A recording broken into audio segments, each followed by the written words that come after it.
Como o Isaac falou, tem um bom tempo que eu não ministro a palavra, mas o Senhor tem misericórdia, tem tido misericórdia das nossas vidas.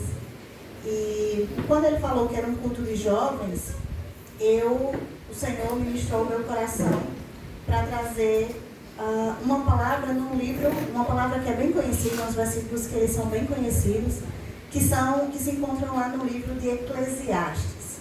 Eclesiastes é um livro conhecido. Se você tem menos de 99 anos, você é jovem. Amém? Amém. Então, vamos todos abrir as nossas Bíblias no livro de Eclesiastes, capítulo 12. É o último capítulo do livro de Eclesiastes e nós vamos meditar um pouquinho nessa noite sobre esse capítulo. Eclesiastes, capítulo 12. Eclesiastes depois de Provérbios, Salmos, Provérbios, Eclesiastes. Amém? Diz o seguinte: lembre-se do seu Criador nos dias da sua mocidade, antes que venham os dias maus e cheguem os anos em que você dirá: não tenho neles prazer. Lembre-se do Criador antes que escureçam o sol e a lua e as estrelas e as nuvens voltem depois da chuva. Lembre-se dele antes do dia em que tremerem os guardas da casa, os seus braços, e se curvarem os homens que no passado foram fortes, as suas pernas, e cessarem os moedores da sua boca, por já serem poucos, e se escurecerem os que olham pela janela, os seus olhos. Faça isso antes que as portas da rua se fechem e o ruído das pedras do moinho se torne difícil de ouvir. Quando você se levantar a voz das aves e todas as harmonias, filhas da música, começarem a desaparecer. Quando você tiver medo do que é alto e se espantar no caminho, quando florescer como a amendoeira e o gafanhoto lhe for um peso. Quando você perder o apetite, porque o ser humano vai à morada eterna e os pranteadores andarão rodeando pela praça. Lembre-se do seu Criador, antes que rompa o fio de prata e se despedace o copo de ouro e se quebre o cântaro junto à fonte e se desfaça a roda junto ao poço e o pó volte à terra de onde veio e o espírito volte a Deus que o deu. Vaidade de vaidade, diz o pregador. Tudo é vaidade. O pregador, além de sábio, ainda ensinou ao povo o conhecimento, e atentando e examinando, compôs muitos provérbios. O pregador procurou achar palavras agradáveis e escrever com retidão palavras de verdade. As palavras dos sábios são como aguilhões, e as coleções de sentenças são como pregos bem fixados. Elas provêm de um único pastor. Além do mais, meu filho, leve em conta o seguinte: não há limite para fazer livros, e o muito estudar é enfado da carne. O versículo 13 e o 14 conclui: de tudo o que se ouviu, a conclusão é esta: tema a Deus e guarde os seus mandamentos, porque isso é o dever de cada pessoa. Porque Deus há de trazer juízo a todas as obras, até as que estão escondidas, quer sejam boas, quer sejam más. Esse livro de Provérbios, o livro de Provérbios, ele não traz muito indício de datação, de quando foi escrito. E provavelmente o livro de Provérbios não, Eclesiastes. E provavelmente o livro de Eclesiastes foi escrito por Salomão, assim como Provérbios e tantos outros foram escritos por Salomão. Salomão provavelmente escreveu esse livro de Eclesiastes no final da sua vida, porque durante todo o livro de Eclesiastes ele traz lições e traz conselhos para jovens, e ele fala com sabedoria já no fim da sua vida, que no final das contas tudo é vaidade. E ele procura, o livro de Eclesiastes, ele procura mostrar para nós, hoje, temas muito atuais. Ele procura falar sobre o sentido da vida, a busca por felicidade, a busca por prazeres, e no final das contas, Salomão, ele conclui no livro que tudo é vaidade. E hoje nós vamos meditar um pouquinho sobre isso, porque algumas perguntas nós fazemos até hoje. Algumas perguntas sobre vale a pena viver, qual o sentido da vida. Os jovens de hoje em dia, eles têm muitos questionamentos sobre propósito. Qual o propósito de Deus para mim? Qual o propósito de Deus para a minha vida? Ou qual o propósito da minha vida?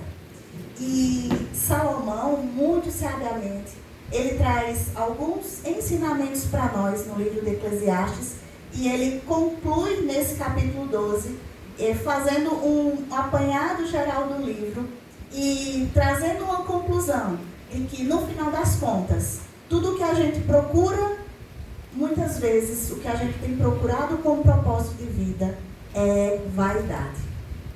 Segundo a Associação Norte-Americana de Cirurgia Plástica e Estética, seus cirurgiões realizam mais de 10 milhões de procedimentos estéticos por ano.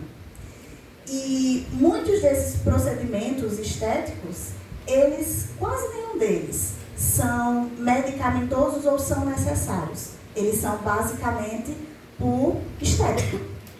É uma cirurgia plástica que normalmente aquela pessoa não precisaria, mas que ela faz buscando uma juventude de forma incansável.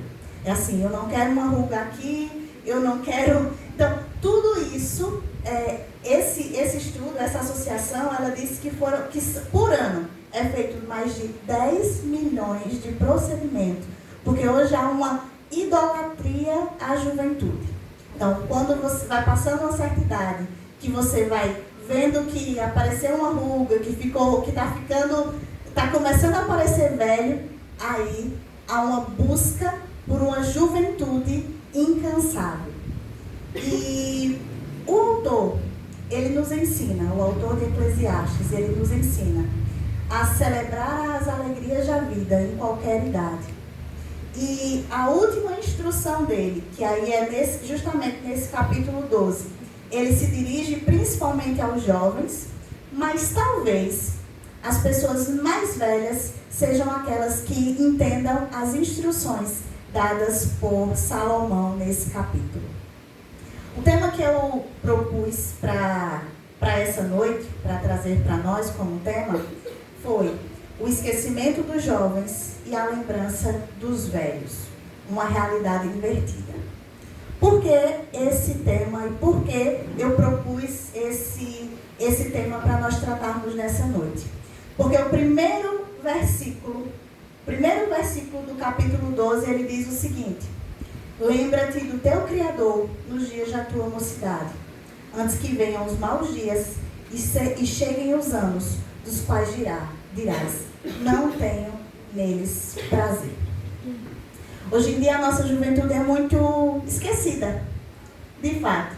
Se eu perguntar a vocês, quem se lembra da palavra ministrada semana passada na igreja?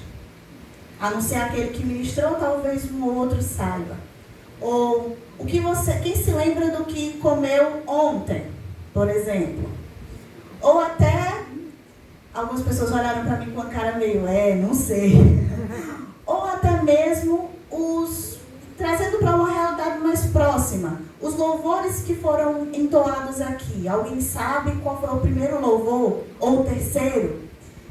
A nossa geração, ela tem sido uma geração muito esquecida. É uma geração que se esquece muito das coisas e que recorre muitas vezes a um alarme, a um WhatsApp, a um me lembra, e isso tem sido preocupante nos nossos dias. A palavra lembrar nesse primeiro versículo do capítulo 12 de Eclesiastes, ela significa muito mais do que uma recordação mental. Na verdade, ela implica numa ação. E por que ela implica numa ação? Porque, por exemplo, a Bíblia fala que Deus se lembrou de Ana. mas na história de Ana, todo mundo conhece, a mãe de Samuel, espero eu que todo mundo conheça. Mas quando a Bíblia fala que Deus se lembrou de Ana, ela não fala assim só, Deus diz, Ana, esqueci de você. Não, a Bíblia diz que quando Deus se lembrou de Ana, Ele agiu de maneira decisiva em seu favor e lhe concedeu um filho, Samuel. Então, o termo lembra-te, ou lembrar, o verbo lembrar, nesse primeiro versículo de Eclesiastes, capítulo 12, ele nos traz uma ideia de que nós devemos não somente, lembrar não é somente um exercício mental de lembrança, mas é uma ação. Então, como é que essa lembrança ela é executada? Como é que a ação nessa lembrança? Ela não é... Salomão não está falando aqui como se o jovem tivesse amnésia repentina. Mas, na verdade, ele está falando, quando ele fala, lembra-te do teu Criador, ele fala para que nós possamos incluir Deus, ou lembrar de incluir Deus nos nossos planos, louvar a Deus por todas as bênçãos que Ele nos deu e orar a Deus quando nós estivermos com algum problema. Então, essa lembrança não é uma lembrança, eu lembro de Deus, mas é uma lembrança de incluir Deus. Lembra-te de colocar, de incluir o teu Criador em todas as coisas que você faça. Seja ela seus planos, seus projetos, suas bênçãos ou seus problemas. Essa inclusão de Deus, ela precisa ser algo ativo em nossas vidas. E o melhor momento, ou talvez o melhor momento das nossas vidas para agir ou colocar essa lembrança como ativa das nossas vidas é hoje, é agora. Principalmente para vocês ou para nós, se eu me incluir como jovem aí, nesse momento, lembra-te, jovem, do teu Criador nos dias da tua mocidade. Não que Salomão esteja dizendo que os velhos não são importantes, não é isso. A gente vai ver mais na frente, nos versículos posteriores, que ele fala como é quando chega a velhice. O que acontece quando chega a velhice? Mas ele fala, lembra-te do teu Criador, ou lembra-te, jovem, na tua mocidade do teu Criador, porque é nesse momento que nós teríamos uma vida inteira pela frente, de dedicação a Deus.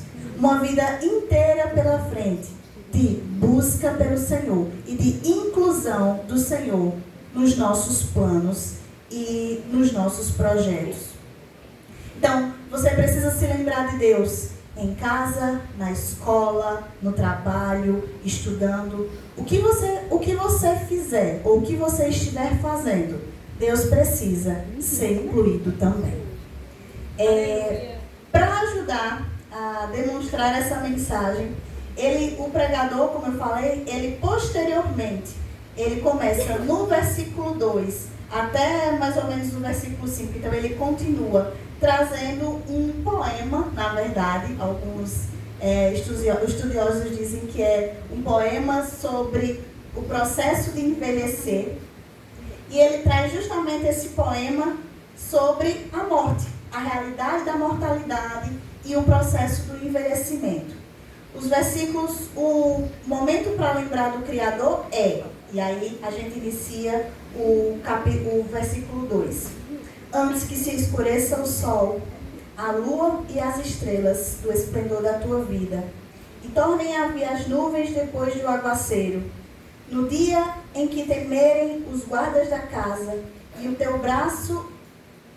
teus braços, e se curvarem os homens outrora fortes, as tuas pernas, e cessarem os teus moedores da boca, por já serem poucos, e se escurecerem os teus olhos na janela, e os teus lábios, quais portas da rua, se fecharem, no dia em que não puderem falar em alta voz, e se levantarem a voz das aves, e todas as harmonias, filhas das músicas, se diminuírem, como também quando temerem o que é alto, e te espantares no caminho, e te embranqueceres como floresce a amendoeira, e o gafanhoto te for por peso, e te pereceu o apetite. Quando a gente lê assim, Quando eu estava lendo, que eu li a primeira vez, eu fiquei, o que está acontecendo nesses versículos? O que isso quer dizer? O que Salomão, em Eclesiastes, ele quis falar com esses versículos? Ele traz muitas metáforas, então ele faz comparações. E essas comparações, quando ele vem trazendo aqui, lembra-te do teu Criador antes que. E aí ele começa uma sequência de coisas a falar. Quando a gente vai estudar e se deter um pouco mais aos versículos, ou o que significa isso que ele está dizendo aqui, a gente percebe que Salomão ele faz uma comparação a uma casa em ruínas, ou uma casa se acabando, se deteriorando.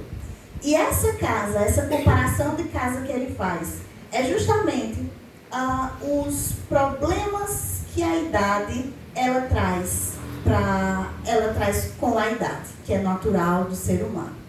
Então, os problemas da idade, por exemplo, uma tempestade, e aí no versículo 2 ele compara a idade à vinda de uma tempestade. E por que ele fala isso? Porque, por exemplo, para quem já viu uma tempestade, a água evapora, as nuvens vão escurecendo e chega um momento que essa água toda que evaporou e que encheu as nuvens, ela cai em forma de chuva. E quando o autor ele faz as comparações com a chuva, é como se dia e noite fossem escurecidos por causa da chuva. Então a tempestade, caiu uma tempestade e já começa outra tempestade. Caiu uma tempestade e já começa outra. É como se na velhice os problemas da idade fossem os velhos sofrendo um problema após o outro, com um pouco intervalo de recuperação entre um problema e outro de saúde. Além disso, por exemplo, os guardas da casa, ele compara aos braços de uma pessoa que começam a tremer com a idade. Ou os homens fortes, as pernas, se curvam com a idade. Os moedores, que são os dentes que eles falam, caso ainda tenha sobrado algum com a idade, eles vão caindo, eles já não são mais tão fortes quanto era na juventude. A janela é comparada aos olhos, que com os problemas, com o tempo que vem catarata ou perda da visão, isso acontece com a idade. As janelas são os olhos, as portas são os ouvidos. Aos poucos, o idoso com a idade vai começando a não ouvir tão bem. As filhas das músicas são como as cordas, ele compara, no caso, faz uma comparação, as cordas vocais, que já não são tão mais fortes como era quando era na juventude. E as flores que florescem na amendoeira. A amendoeira, ela costuma ser pálida na primavera, e aí ele faz uma comparação ao cabelo de alguém que se tornou grisalho. Esses não são os únicos problemas que a idade traz. A insônia, eu acho que eu já estou numa certa idade, que eu já estou ficando com insônia, mas a idade ela traz também, as pessoas idosas sofrem com insônia, ou o versículo 5 ele fala sobre o medo de cair, e os gafanhotos que na verdade antes saltavam no ar, agora os velhos com a idade já não conseguem saltar. Então todos esses comparativos que são feitos nesses versículos de Eclesiastes, eles são basicamente um poema sobre com a idade, como as pessoas aos poucos a idade vai nos tornando. E o mesmo destino é esperado para nós. Não só a questão do enfraquecimento pela idade, mas todos esses sentimentos, todos esses sintomas, eles aparecerão. Essa é a razão, ou uma das razões, para nos lembrarmos do nosso Criador, enquanto ainda somos jovens. E aí, o versículo 5 a 7, ele traz o seguinte: o porquê, ou a razão, do porquê nós deveríamos nos lembrar do nosso Criador, ainda jovens. Ele diz o seguinte: porque porque vais à casa eterna, e os pranteadores andem rodeando pela praça, antes que se rompa o fio da prata, e se despedace o copo de ouro, e se quebre o cântaro junto à fonte, e se desfaça a roda junto ao poço, e o pó volte à terra como era, e o espírito volte a Deus como que o deu. Essas são descrições, obviamente, sobre a questão do morrer. Hoje nós somos fortes, nós somos jovens. Amanhã, pranteadores levarão nosso corpo. E quando o versículo fala aqui sobre o fio de prata e o despedaçado copo de ouro, isso provavelmente, alguns estudiosos falam que isso provavelmente pode ser a ideia de uma lâmpada de ouro suspensa no fio de prata e essa lâmpada apagada. E quando ele fala, por exemplo, que a morte é como uma roda ou como um jarro quebrado junto ao poço, esses utensílios quebrados, eles não podem ser consertados. E inútil, portanto, tentar puxar a água que nos daria vida.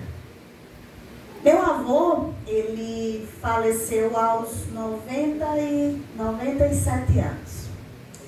E, por vezes, ele tinha dificuldade de memória, ele já não falava coisa com coisa. E quando ele vivia no sítio, por muitas vezes a gente tentou trazer ele para a cidade, como dizem, para tentar cuidar melhor dele.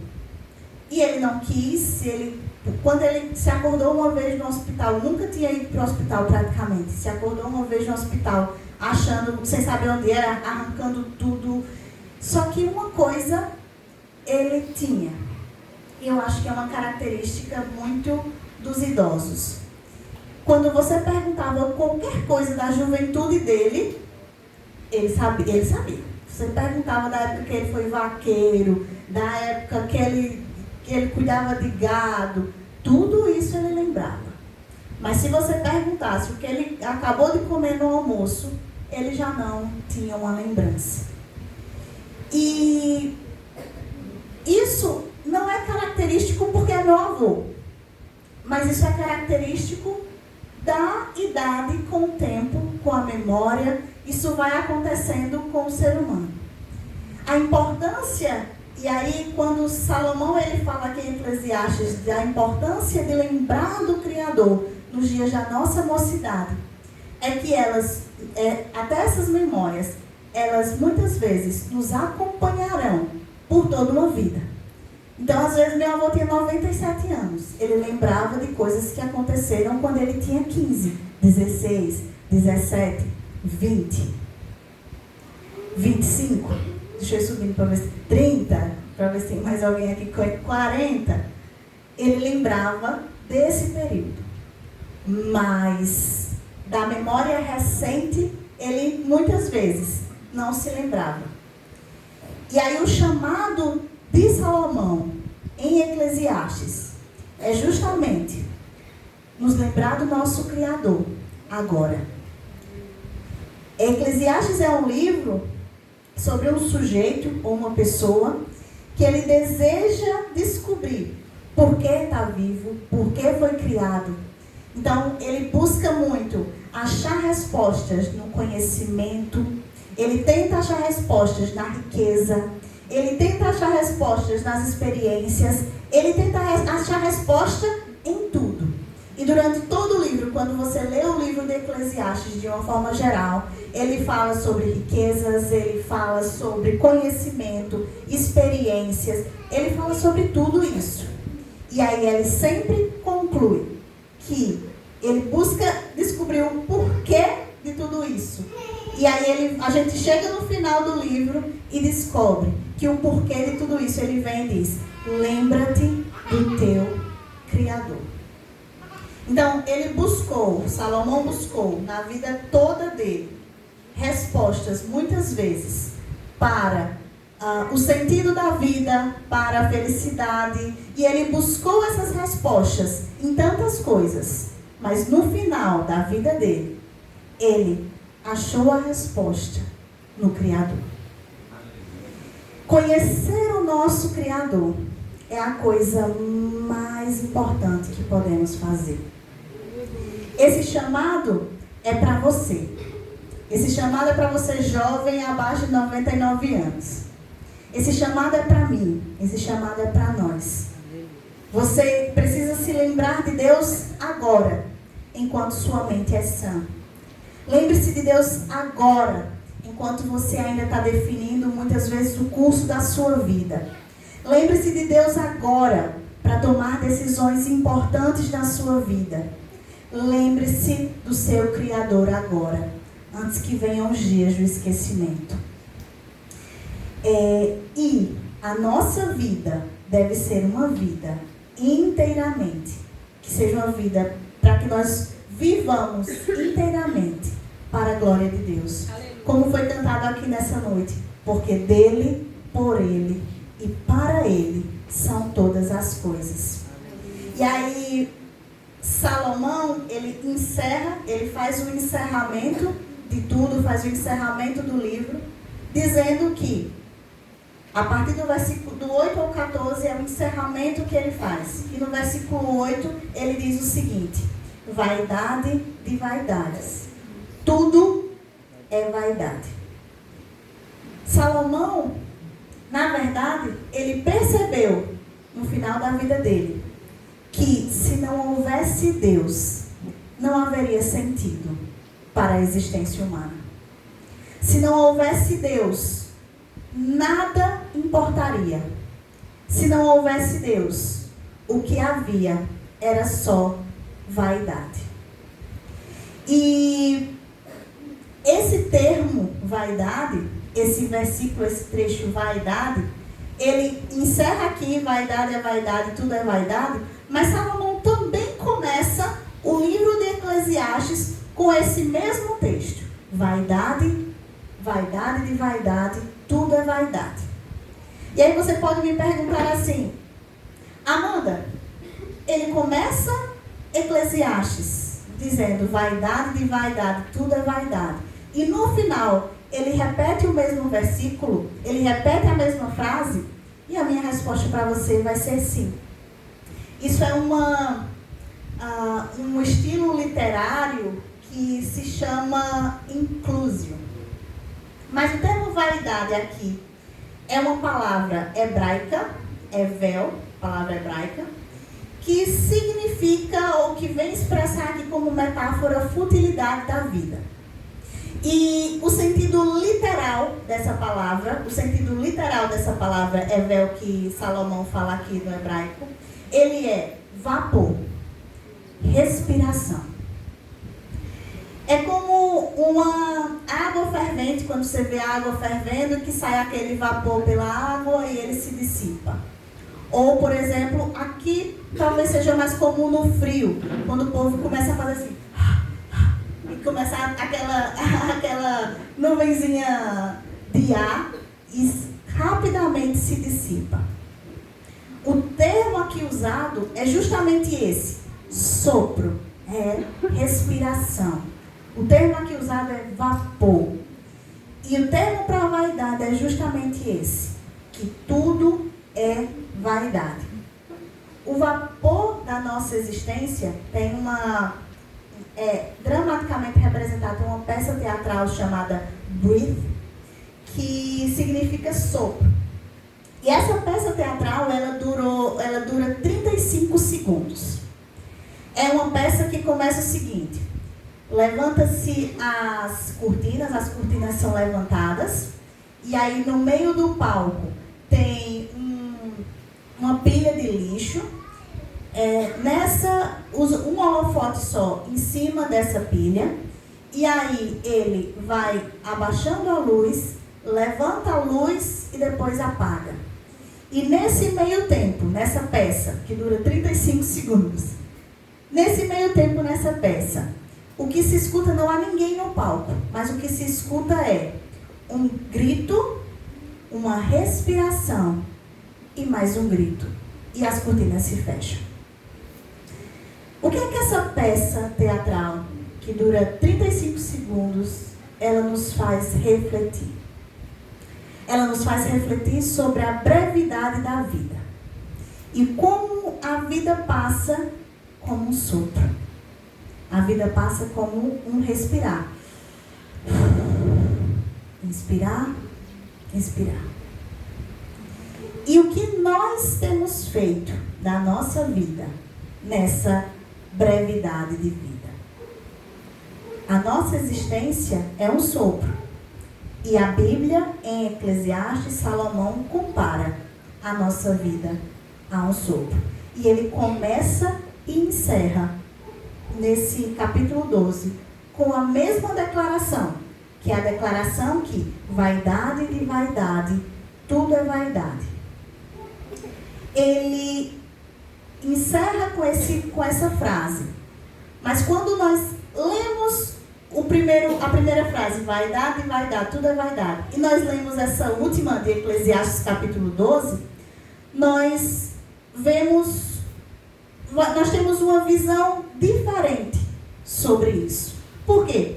Porque nós já passamos por Salomão falando sobre a busca por riquezas, a busca por felicidade, em prazeres da vida. Nós temos um sequenciado de busca por sentido da vida. E quando nós chegamos ao final, nós entendemos quando Salomão fala, vaidade é vaidade. Então essa segunda frase ela é muito mais forte para a gente quando a gente entende que tudo que Salomão buscou na juventude, 1000 mulheres, riquezas, nada disso fazia sentido se não fosse o Senhor.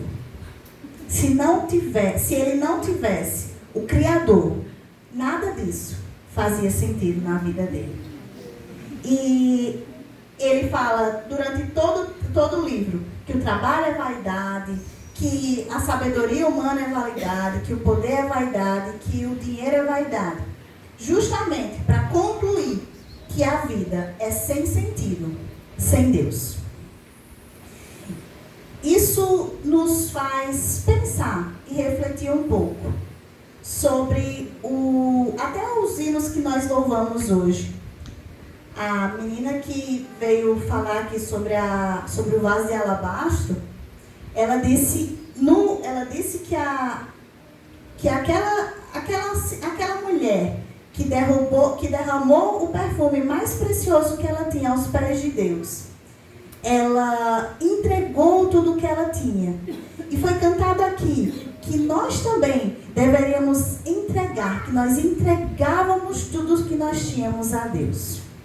E a minha pergunta é, será que nós estamos mesmo dispostos a entregar tudo a Deus? Isso inclui o nosso tempo, isso inclui a nossa juventude, isso inclui tudo, os nossos planos, projetos, tudo isso, eles devem ser entregues a Deus. E nós cantamos, entregamos tudo a Ti, Senhor, mas nós estamos mesmo dispostos a entregar? É fácil cantar e é difícil fazer. Porque muitas pessoas, por exemplo, dizem assim, quando a pessoa casa jovem, Karina casou, tem 10 dias que Karina casou. E aí pode ser que algumas pessoas tenham chegado para ela e dito, mas tão jovem, não aproveitou a vida? Tu vai casar, se amarrar com uma pessoa Ou, muitas vezes, as pessoas fazem planos, projetam tanta coisa. E chega a gente, mas tu vai para a igreja podendo estar, sei lá, fazendo qualquer coisa, podendo estar fazendo uma coisa mais importante. Mas, na verdade, nós, sendo nos pedido para entregar tudo, como nós cantamos aqui, nós te entregamos o nosso melhor, nós te entregamos o meu tudo, o nosso tudo, nós estaríamos dispostos a entregar tudo de fato ao Senhor? Essas são discussões, ou são perguntas, ou são questionamentos que trazem reflexão para nós e que também tem reflexões no livro de Eclesiastes. O livro, ele nos traz a narrativa que o pregador, ou Salomão, Ele tem um tema, ele traz o tema, ele fala sobre o sentido da vida, fala sobre a sabedoria e a tolice, e ele encerra com o tema primário, de que não haveria sentido a nossa vida sem o Senhor. A razão e o propósito da nossa vida deve ser o Senhor. E aí, em Eclesiastes, mais para frente, nos versículos 13 e 14, ele faz uma conclusão justamente sobre tudo o que foi falado aqui. Eclesiastes 12, o 13 e o 14, ele encerra com a aplicação prática das verdades bíblicas. Diz o seguinte: de tudo o que se ouviu, a conclusão é essa: tema a Deus e guarde o seu mandamento, porque isso é o dever de cada pessoa. Porque Deus há de trazer a juízo todas as obras, até as que estão escondidas, quer sejam elas boas ou más. A conclusão que Salomão ele faz no livro de Eclesiastes, ele podia muito bem ter encerrado o livro no versículo 8, quando fala vaidade de vaidade, tudo é vaidade. Aqui poderia ser uma conclusão, mas Salomão faz questão de trazer uma conclusão e um propósito concreto sobre a nossa vida, ou sobre a conclusão do que ele, no final da vida, descobriu. Que nós não sejamos como Salomão e descobramos isso no final da vida, até porque está escrito. E aí ele fala, de tudo isso, a conclusão é essa: tema a Deus e guarde o seu mandamento. Não é a primeira vez que Salomão fala sobre temer a Deus. E temer a Deus não é ter medo de Deus. Temer a Deus é honrá-lo, é respeitá-lo, é reverenciá-lo. Muitas vezes os pais ou os filhos temem, os filhos temem aos pais por medo. Eu vou obedecer, porque se eu não obedecer, olha, eu vou, se minha mãe descobrir, já era. E esse é um temor, ou uma motivação de temor errada. Porque o nosso temor e o temor a Deus precisa ser honrá-lo, respeitá-lo e reverenciá-lo. E Salomão continua dizendo, porque isso é o dever de cada pessoa, ou de todo homem.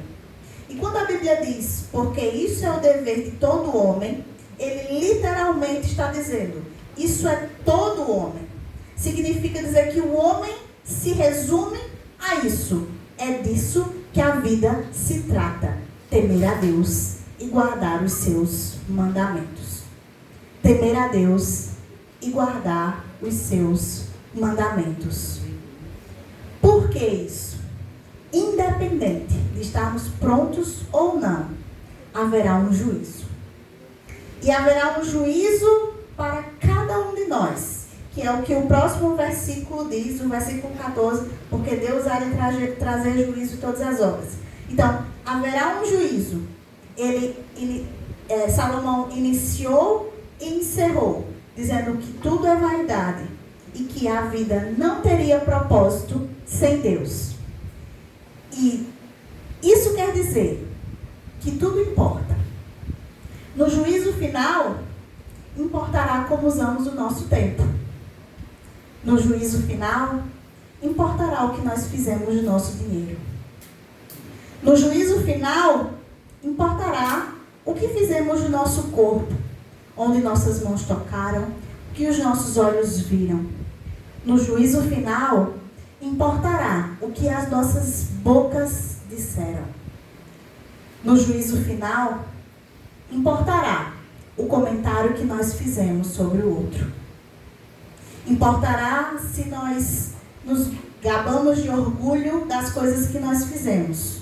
No juízo final, tudo importará. E a mensagem final de Eclesiastes não é que nada importa, mas que tudo importa. A mensagem final de Eclesiastes é justamente que tudo que nós fizermos importa.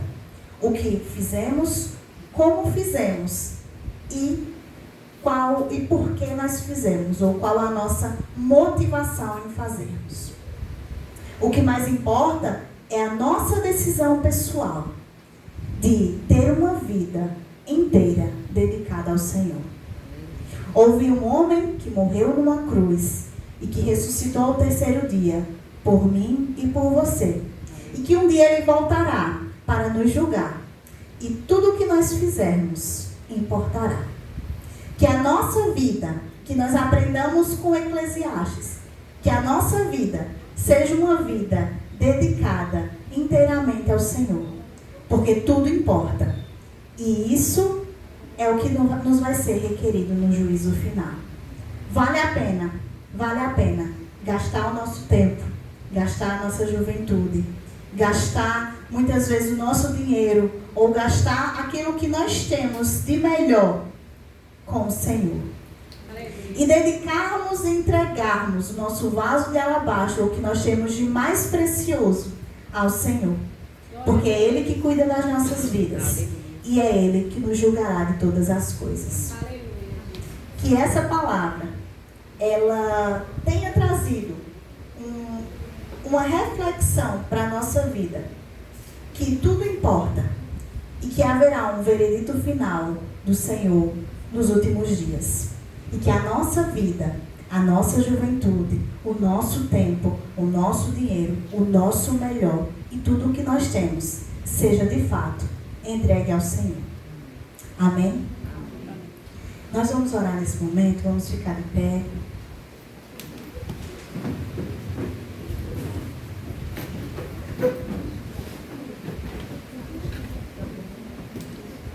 Oremos. Senhor Jesus, obrigado, Deus, pela Tua palavra. Obrigado, Deus, porque o Senhor nos ensina que o Senhor se importa conosco e nós devemos entregar o nosso melhor a Ti. Obrigado, Deus, porque nós aprendemos que a vida é como um sopro, a vida é passageira, nós não sabemos o dia de amanhã, mas o Senhor escreveu no Teu livro todos os nossos dias. Que a nossa vida, Senhor, seja uma vida de dedicação ao Senhor, que nós possamos entender que não há nada longe de Ti, e que tudo o que nós fazemos importa. Mas aquilo que é distante de Ti não há sentido, não há propósito. O propósito da nossa vida precisa ser temer ao Senhor e guardar os Teus mandamentos. Nos ajuda, Senhor. Nos ajuda a ter uma vida dedicada ao Senhor. E nos ensina e nos faz crescer a cada dia mais na Tua palavra. Nós te agradecemos por tudo, te agradecemos por essa palavra, te agradecemos por essa noite. Essa é a nossa oração, em nome de Jesus. Amém.